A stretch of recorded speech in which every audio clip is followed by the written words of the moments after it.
Vinnie B presents, and Lewis Kirk. Today we're going to be doing a YouTube collaboration.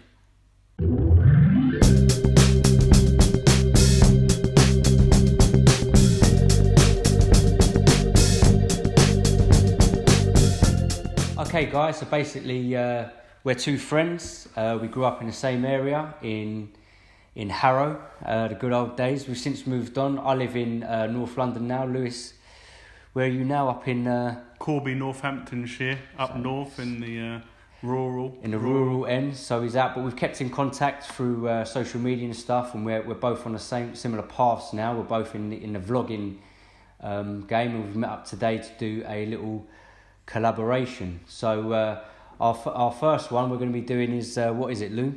Oh yeah, we're going to just talk about ourselves a bit. 10 facts about us to get to know each other better, and so that you, the viewer, can get to know a bit more about us, a bit more under the skin. So I'm here with Merv, host of Vinnie B Presents, and me and all of your viewers and subscribers, we want to know more about you. So touch the people out there want to know more about me. Mate, we do want to get under the skin. Under the skin, yeah. So we've got 12 facts, 12 questions to learn more about you.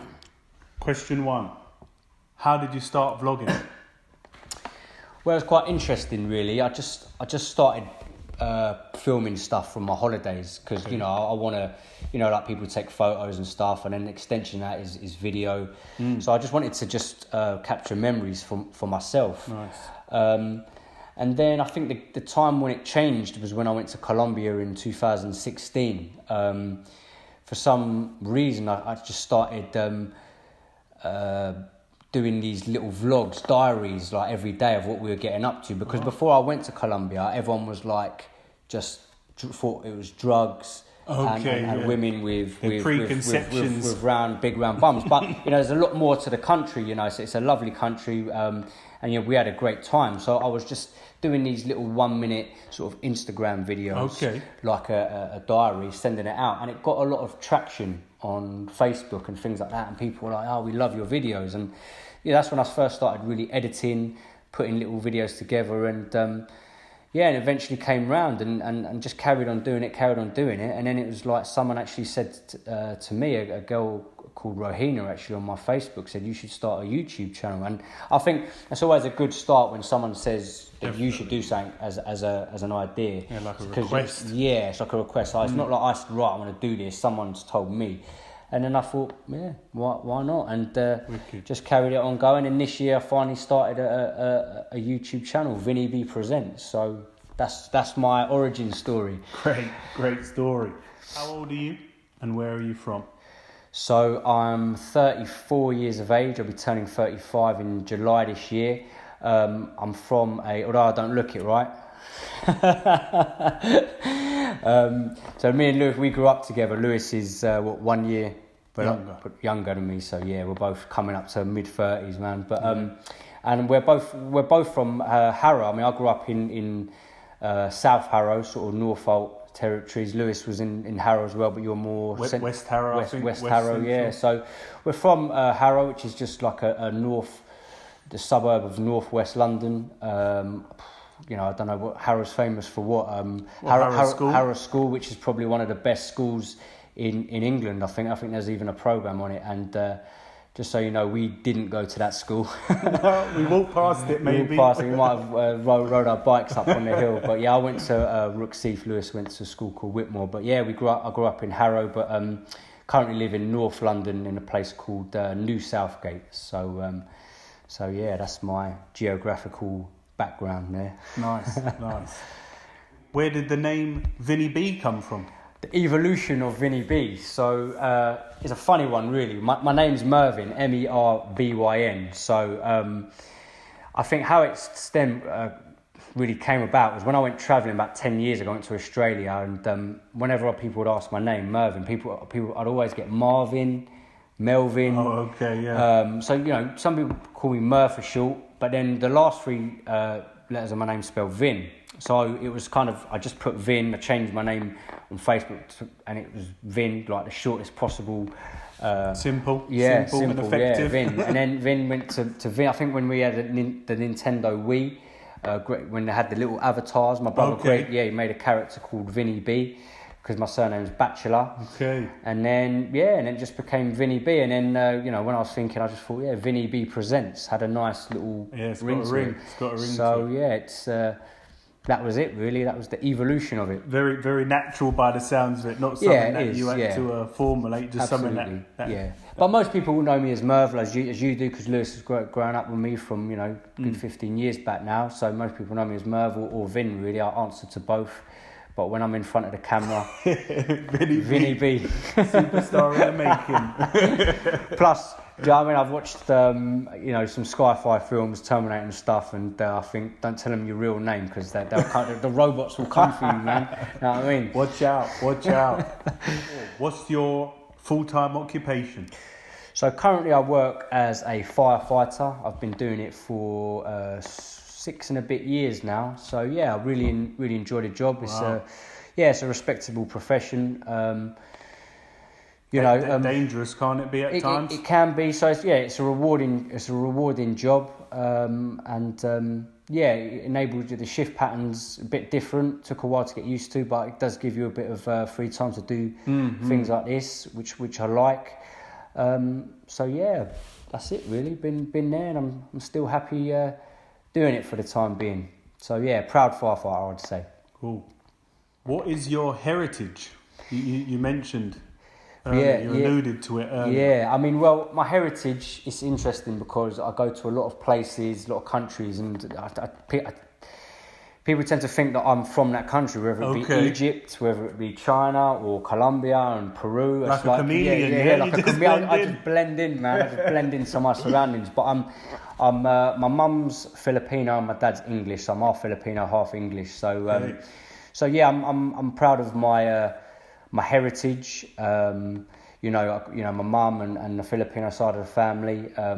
My auntie Sherry, we're quite close growing up, so I was around a lot of Filipinos growing up. Nice. And I love the culture, love the food, I love going there when I was a kid. But I am English, born and raised here, so I'm patriotic to England just as much, man, just as much. Best of both worlds. Best of both worlds, like Hovis, best of both. Nice. What's your favourite movie of all time? Well, since we're in my flat, I can actually get it and show you all. It's very tough because I love my films, and there's been so many great films over the course of time. But if you really had to press me and I had to pick one, I mean, there's probably a big handful of great films that I love, but it'd have to be this one here. Don't know if you can see it there. That's the latest edition of Terminator 2. On Blu-ray there, starring Arnold Schwarzenegger, directed by James Cameron. I just think it's just an absolute masterpiece. It's coming up to maybe 90s. So it's pushing 20 years old, and it's survived the test of time. I could whack it on tonight and still love it as much as I did the first time. But I just think it's so clever, and I think it's also so. With everything that's going on, the rise of the machines, it's like we're going that way, right? Definitely. So back then, which might have seen a far out idea, is becoming a reality. So it's a genius, and the director James Cameron very rarely makes a bad film. He's done so many. Avatar's another one. Avatar, Titanic, obviously Terminator 1, Aliens, which is my brother's favourite film. So great film. I don't know too many people that dislike it. Do you like Terminator 2? Amazing. Again, we was in that generation, weren't we, where it first came out, and we were just old enough to watch it. Maybe. Yeah, that was it. It was like, it was. I think it was a rated of 15, and I was maybe a bit 10, 11, and it was like at their discretion. Like, please let me watch it. Exactly, I just remember just being absolutely amazed by it. Even the special effects, which are still good to this day.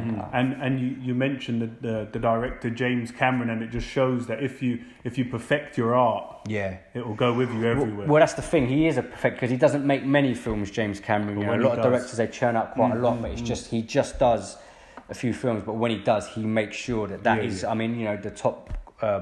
Grossing box office films, it'll all be. I think they're Titanic, and nothing comes close. And Avatar, when it was released, was right up there. So man, ratings to James Cameron. And to Arnie, if you're watching. If you're watching, man, if you're watching.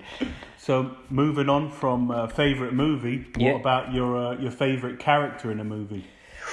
Ooh, well, this is a more recent film, and I've got it again within my flat, so I'm going to show it to you. The props. There was the latest franchise of Planet of the Apes. This is Rise of the Apes. And on the front there, that's the character there, is Caesar, and he is one of my favourite characters in films. Yeah, and I think although he's an ape, if I could be like anyone, it would be like Caesar. Okay. Because in that film Rise of the Apes, his character arc, where he comes from sort of like a young ape growing into adulthood, realizing that he's got to sort of free his kind, so to speak. He's a hero, isn't he? Yeah, he's a hero, but it's the way he does it, in a way where he doesn't want to harm anyone. He just wants to get out into the forest, free them, and just the way he is, and he's a leader. You know what I mean?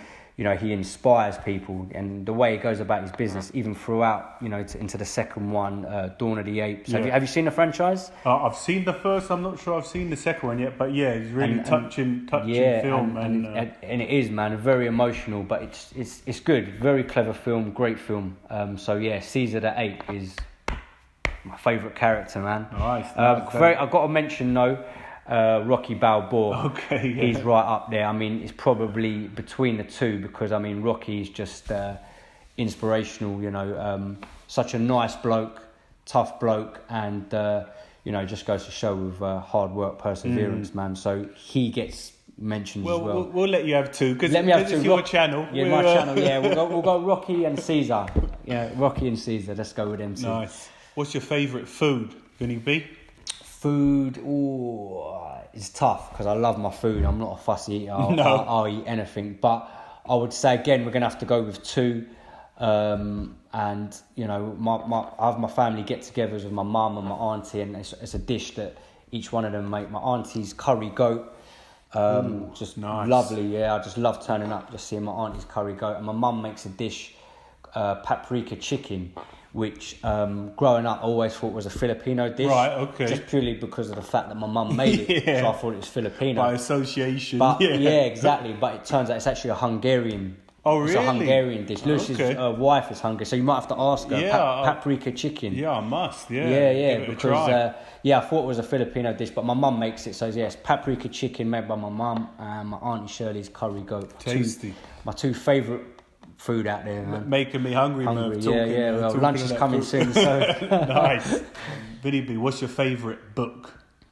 My favourite book is tough. I mean, I'm not not like Lewis. You're reading, churning out a book a day. I love my books. You love your books, so but I do value the books. I've learned a lot from books, but I'd say one of the first ones that I read is this one here, The Four Agreements. Quite a simple read, really, but it's one that I just abide by, and basically it just goes into more detail in the book. But the 4 agreements are: be impeccable with your word, don't take anything personally, don't make assumptions, and always do your best. And for me, I just go by those 4 agreements, and I try to live by them. And if you go by them, you kind of can't really go wrong in life. You're always going to be happy.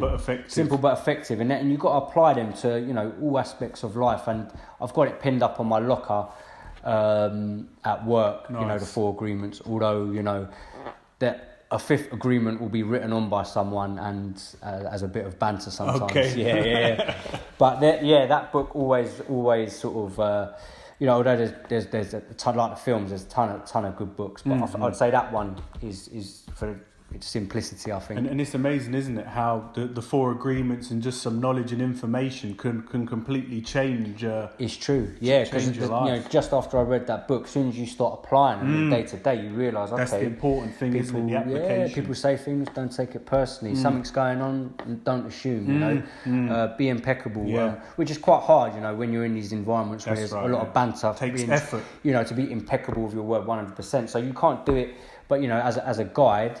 and then always do your best, which comes to what we're doing today. You do your vlog, do it your best. Make some food, but just do your best. So they're the 4 agreements I go by, and that's a book I rate highly. Give Yourself? it a read. Check it out. You rate it as well, being a book, I've read it. Yeah, I read it, and like you say, it's very much it's across all of the great works. Yeah, like you say, Don. Who is it? Yeah, Don Miguel Ruiz. He's encapsulated it in his way for people, and many other authors has done the same. But like you say, something like this is difficult to perfect, but if you can practice, that's what it's all about. That's it. Yeah. If you can try to encapsulate these ideas into your daily life, then you'll be a better person. Like I said, you can't do it. No, it's 100% of the time, all the time. But if you have it as a guide, then you can't go too far wrong. So 4 agreements. Check it out. Have a look. Who were or are your heroes? Ooh. So I would say growing up, I was born in 83 and youngest of 3 brothers. So in that 80s sort of era, action era, I would say it would have been Sylvester Stallone and Arnold Schwarzenegger. Action heroes. But then, as I've grown up, I've got to know more about them just as people, and what they've achieved in their life. And Arnold Schwarzenegger, people know him. He's just one of those guys who's just been successful at everything that he's ever done. He's just done it through hard work. So he started off in the bodybuilding arena, was a champion at that. But even before he was winning titles as a bodybuilder, he'd already built up, his millions in construction and property and things like that. And then, he sort of crossed over into films. Being Austrian, having an accent, he didn't really have the attributes to, wasn't your stereotypical movie star. But he just worked his socks off, and he is the star of my favourite film of all time. Being a guy with a dodgy accent that can't act. So, and then he went into politics and became the governor of one of the biggest states in California, in America. So, that's a guy, man, who you got to look up to, man, as a hero, because whatever he does, he succeeds in. So and Stallone as well, he was obviously the whole backstory of making Rocky. He was sleeping rough, but he had an idea and to make the film Rocky, and he just didn't stop until that film was made. And then Rocky, they've gone on to make 6 more films. Amazing group. Bunch of films, but exactly. But Rocky 1 was just a great film. And I just want to add a point with Arnie. You hear stories. There's a lot documented about his life, but as far as I'm aware from the stories I've heard, when he wanted to be a Mr. Universe, he had a lot of doubters. Yeah. And he overcame them doubters. And when he wanted to be a Hollywood movie star, that's it. People told him, what are you on about? You'll never be able to do it because of your accent. They don't want that. Yeah. And he was so hungry for it, and he had such a strong will. And I mean, look at him now. Yeah. Well, that's it. It's just about breaking down barriers and just if you've got a goal, just go for it. With a bodybuilder, he was in the army, he couldn't get out. He was in Austria, but he just went to America, did his thing, and not listening to the naysayers really. That's powerful. You've got to just going for your goals, achieving your dreams, man. Yeah. So ratings to Arnie. He's actually just had a operation, so hope he gets well soon, man. Yeah. I mean, get well soon, Arnie. So, talking of great figures, who's the most famous person that you've met? Oh man, well, I haven't met many, to be honest, but the one that I have met has got to go down as one of the all-time greats of just not just sport, but of just people that have been on this planet. And I didn't put he's a hero of my dad's, right? And it was Muhammad Ali. So at the time, I didn't really know. I was only a kid, maybe 8 or 9, and and obviously Muhammad Ali was a big name. Yeah. So when we was going to a book signing, and my dad and my 2 brothers and my cousin Cheryl. So I didn't really know how big it was at the time, and. He was suffering from Parkinson's. We queued up, we got to the front. He didn't say anything, obviously, but I just remember, man, it was so sweet because I was a kid. He could see that I was a little kid, and he just came over, and he was a big man when I was 8, and he just gave me a kiss. Yeah, man, it was really nice. And then obviously as time's gone on, and I've learnt more about Ali, to look back and say, Muhammad Ali kissed me. It was, you know what I mean? It's big, man. It's big. But just one of the greatest athletes, showmen, and people that have ever been on this planet. So he has to be, without a shadow of a doubt, the most famous person I've met, man. So rest in peace, Muhammad Ali, man. All-time great. And being so young, was you sort of aware of the magnitude of what was going on, or did it not really? I knew he was a you? big name. Right. I knew he was famous, and my dad would rave about him. But I was just a kid, so I knew he was. So I didn't really know how great it was at the time. And I was a bit scared, if I was being honest, when he came towards me. Because he didn't say anything. Big, and he gave me a kiss. I was a little bit, shook. But I look back now, and you realise. He saw greatness. That's why he kissed me. He knew it. He saw the greatness. And so, final question.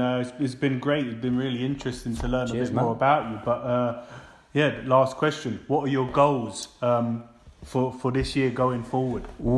This year's a massive year in my life, 2018. So like I said earlier, I work full time as a firefighter, but I've got been granted a career break, like a sabbatical, 12 months off. So I've got a lot of projects. A life goal of mine was always to learn a second language, and I picked a couple of years ago. I decided I wanted to learn Spanish. So that's going to be my first port of call for the year, is to really try and knuckle down and finally get to a good level of Spanish speaking. I've got a girlfriend now who's her family are Colombian, who you just met this morning, Lucy. Her family are Colombian and all Spanish speakers. So my year off is just going to be about learning another language, incorporating travel. I've got some volunteering projects on in part of my travel, because I'm going to go to South America and Central America after. Wow. So it's going to be just make the most of my year off in personal development. And obviously, with my Vinnie B Presents, is to try and going to keep us posted, keep us updated. Keep everyone. Make sure you all stay tuned with my travels, improve my editing, produce good travel vlogs to show my audience, but just make the most of being having this opportunity of not working full time and doing the things that I really want to do in life. It's a rare thing, isn't it, in our modern day, a year sabbatical. I mean, it's a great blessing. It's an amazing opportunity. Yeah, and that's what gave me the initial bug for travel was 2006 when I went to Australia. I took a year out of my job. Wow. And it's a year I kind of always look back on as a standout year. Amazing. So it's kind of like a return to that life where it's quite daunting, where I'm going to have a year off, no income. But it's going to be different.